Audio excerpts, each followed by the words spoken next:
எதுகை. அதாவது எதுகை என்பது சொல்லினுடைய எத்தனாவது எழுத்து ஒன்றாக வரணும்? இரண்டாம் எழுத்து. இரண்டாம் எழுத்து ஒன்றாக வந்தா என்ன சொல்லுவோம்? எதுகை.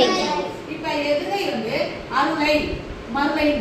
இப்ப இதுல எந்த எழுத்து ஒன்றாக வந்திருக்கு? ரு. அப்ப இந்த சொல் எதுகை சொல். அதே போல அறுத்துவதும் பொருத்துவதும் இதுல எத்தனாவது எழுத்து ஒன்றாக வந்திருக்கு? இரண்டாம் எழுத்து. இது போல இரண்டாம் எழுத்து ஒன்றாக வரக்கூடிய சொல் தான் என்னது? எதுகை சொல். அதற்கடுத்து மோனை. மோனை என்பது என்னது? சொல்லினுடைய முதல் எழுத்து ஒன்றாக வரும்.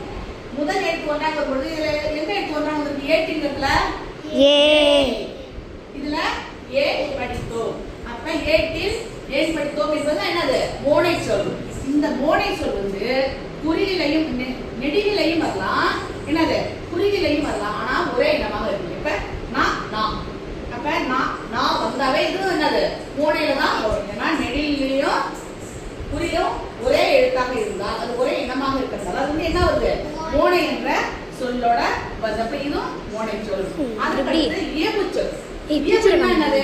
சொல்லினுடைய இறுதி ஓசையோ இறுதி எழுத்தோ ஒன்றாக இருக்கணும். இப்ப பாருங்க, இருந்து விடாது, மறந்து விடாது. இப்ப இது என்னது? இயம்பு சொல். அதே போல வாழக்கூடாது, சேரக்கூடாது. இந்த மாதிரி இறுதி ஓசையோ இறுதி எழுத்தோ ஒன்றாக வந்தால் அது என்னது? இயம்பு. நன்றி.